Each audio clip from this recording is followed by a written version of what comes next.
नमस्कार, मैं हूं आपके साथ हिमानी नैथानी। दोपहर के 12 बजने को हैं तमाम बड़ी खबरों को विस्तार से लेकर हम हाजिर हैं। इस बुलेटिन में मेरे साथ मेरे दो सहयोगी और होंगे, दीपेश बरगले, गायत्री शर्मा।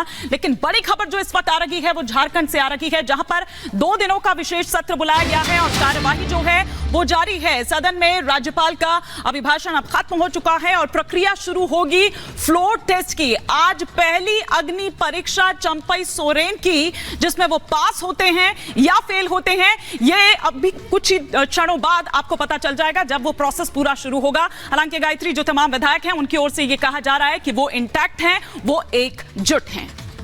बिल्कुल, तो देखिए शुरुआत अभिभाषण के साथ और उसके बाद फ्लोर टेस्ट होगा। तमाम जो विधायक हैं, चाहे जेएमएम की बात हो, कांग्रेस की बात हो, दोनों की तरफ से व्हिप जारी कर ये कह दिया गया है कि सभी सदन में मौजूद रहें। और ये वीडियो की तस्वीर हम आपको दिखा रहे हैं। और इस बीच एक बड़ी खबर आपको बता दें, कुछ देर में सीएम चंपई पेश करेंगे विश्वास प्रस्ताव और प्रस्ताव पर वोटिंग की जाएगी। तैयारी पूरी हो चुकी है। सदन में पक्ष विपक्ष के विधायक मौजूद हैं और बीजेपी के प्रदेश अध्यक्ष बाबूलाल मरांडी ये अपील कर चुके हैं सभी विधायकों से कि वोट करें विश्वास प्रस्ताव पर, लेकिन भ्रष्टाचार को भी ध्यान में रखें। यानी सीधे तौर पर दीपेश, उन्होंने ये कह दिया है सत्ता पक्ष के विधायकों से, जिसका दावा लगातार किया जा रहा है कि हमारे पास नंबर्स हैं, कि आप वोट तो करें लेकिन पक्ष में या विपक्ष में ये देखना जरूरी है। लेकिन इसके साथ साथ ये भी सवाल खड़े किए जा रहे हैं बीजेपी की तरफ से कि सांच को आंच के अगर मजबूती है, विधायक एकजुट हैं, तो फिर रिसोर्ट पॉलिटिक्स की क्या आवश्यकता थी? क्यों अपने विधायकों को आप हैदराबाद लेकर गए थे? तो ये कई तरह के सवाल जो हैं वो खड़े हो रखे हैं। इस वक्त हमारे सहयोगी अनूप हमारे साथ जुड़ चुके हैं और उन्हीं का रुख करते हैं। अनूप, क्या स्थितियां हैं, कितना और वक्त जिसके बाद फ्लोर टेस्ट देखने को मिलेगा?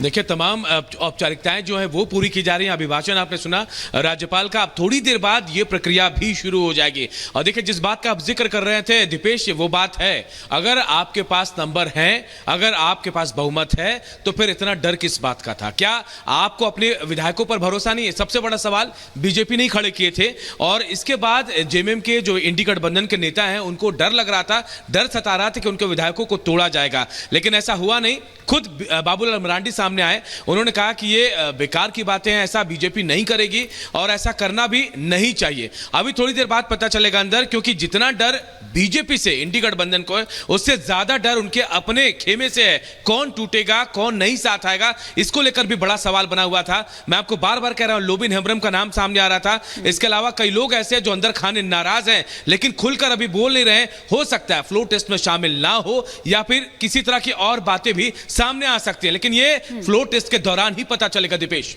फ्लोर टेस्ट के दौरान ही ये पता चलेगा, क्योंकि जिस तरह से लोबिन हेम्ब्रम का आपने नाम लिया, चबना लिंडा भी एक नाम यहां पर सामने है। ऐसे में अब फ्लोर टेस्ट में ही पता चलेगा कि कितना आंकड़ा, क्या जो अभी तक दम भरा जा रहा था लोमस, वो वाकई अंदर सदन में भी नजर आता है। ये एक बड़ी बात होगी।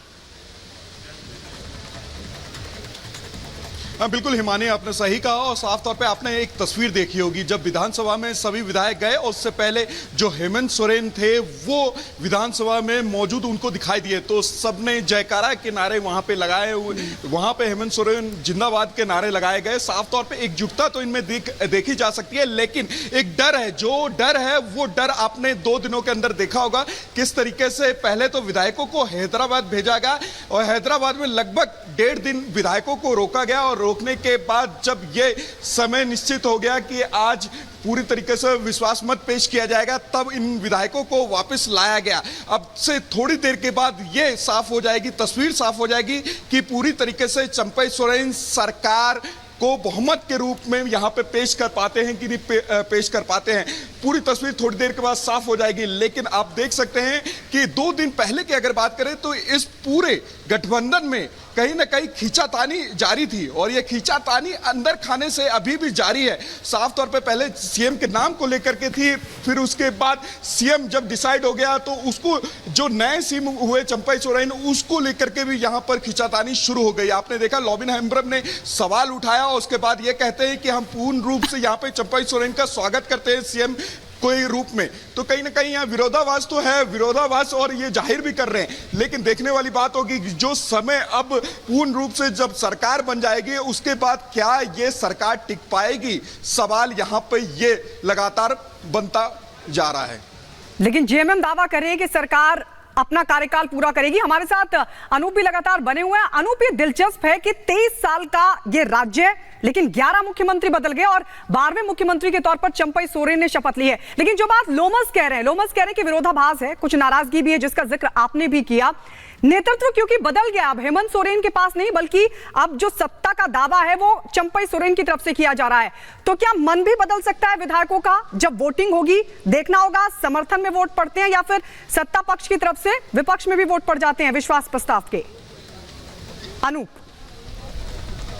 देखिए गायत्री, सत्ता अपने हाथ से जाना बहुत बड़ी बात होती है। जो सत्ता का केंद्र हेमंत सोरेन का आवास हुआ करता था, शिबू सोरेन का आवास हुआ करता था, ये अब कहीं ना कहीं टर्न होके या तो सरायकेला चला जाएगा या फिर चंपई सोरेन के आवास चला जाएगा। जो लोग हेमंत से मिलने जाते थे वो अब चंपई सोरेन से मिलेंगे। आप इस बात को समझिए, सत्ता का हस्तांतरण हुआ है और इसके बाद अब सत्ता के केंद्र में चंपई सोरेन है। इसका प्रभाव तो पड़ेगा और परिवार पर सबसे ज्यादा पड़ेगा। जिस घर में 3-3 विधायक हो, पूर्व मुख्यमंत्री हो, वहां ज्यादा पड़ेगा, क्योंकि हेमंत सोरेन ईडी के गिरफ्त में जरूर है, लेकिन 2-2 लोग हैं परिवार में जो विधायक है। सीता सोरेन 3 बार के विधायक है, बसंत सोरेन विधायक है। तो ऐसे में सवाल यही उठ रहा है कि अगर परिवार में लोग थे, इसके बाद परिवार से बाहर आके सत्ता सौंपने की जरूरत क्यों पड़ गई? क्या हेमंत को इन अपने परिवार वालों में भरोसा नहीं था? यह सबसे बड़ा सवाल है और यह डर अब भी बना हुआ है गायत्री। बिल्कुल, लेकिन लोमस, एक बड़ा सवाल यहां पर यह खड़ा होता है कि भारतीय राजनीति का इतिहास रहा है कि आप रिसोर्ट ले जाइए, एकजुटता की खूब डींगे हाँक लीजिए, लेकिन जब सदन में वोटिंग का वक्त आता है तो या फिर अंतरात्मा की आवाज बदल जाती है या वोट रिजेक्ट हो जाते हैं या दूसरे पाले में पड़ जाते हैं। क्या इससे जेएमएम अपने विधायकों को बचा पाएगी? बिल्कुल Dipesh, manner that has been done and every democratic norm has been followed strictly and Raj Bhavan is for that. What about the behavior of the MLA? Behavior of the MLAs, they don't realize the governor's address is being prepared by the ruling side and they are shouting. This shows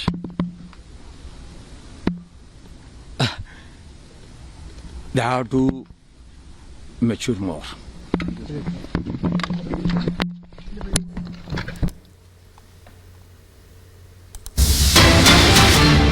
और एक बड़ी खबर इस वक्त सामने आ रही है। हेमंत सोरेन के समर्थन में नारेबाजी हुई है, जिसका जिक्र अभी थोड़ी देर पहले लोमस भी कर रहे थे। सदन के भीतर झारखंड मुक्ति मोर्चा के जो विधायक हैं वो नारेबाजी करते हुए नजर आए थे। हेमंत सोरेन जिंदाबाद, झारखंड मुक्ति मोर्चा जिंदाबाद के नारे लगाते हुए नजर आए थे। लेकिन सवाल यहां पर जिस तरह से बना हुआ है अब भी कि जिस तरह की रिजोर्ट पॉलिटिक्स शुरू हुई थी, क्या वाकई उसके बाद और जिस तरह का दम भरा जा रहा है झारखंड मुक्ति मोर्चा की ओर से कि वो इंटैक्ट हैं और फ्लोर टेस्ट तो महज एक औपचारिकता रह गई है। लेकिन अनूप, अभी थोड़ी देर पहले दीपेश भी जिस बात का जिक्र कर रहे थे और लोमस भी कह रहे थे कि जब सरकार बन रही होती है तब टूट का उतना नहीं होता, क्योंकि आप तो आश्वस्त हैं, लेकिन उसके बावजूद यहां रिजोर्ट पॉलिटिक्स जो है वो शुरू हुई। उधर बीजेपी की ओर से हालांकि ये कह दिया गया कि नहीं भैया हमें कोई इंटरेस्ट नहीं है, लेकिन बीजेपी का इतिहास कुछ जिस तरह का रहा है, शायद उसके एहतियात बरतते हुए ये रिजोर्ट पॉलिटिक्स देखी गई थी कि जहां सरकार बनती है उसकी वहां तो बनती है, लेकिन जहां नहीं बना पाती है वहां भी वो बनाती है, जिस तरह का उस पर ऑपरेशन लोटस का आरोप लगाया जाता है। हिमानी, आपको याद होगा यह सवाल एक बार और आपने पूछा था, उस समय भी मैं रांची झारखंड में था और विधायकों को यहां से छत्तीसगढ़ ले जाया गया था, आपको याद होगा।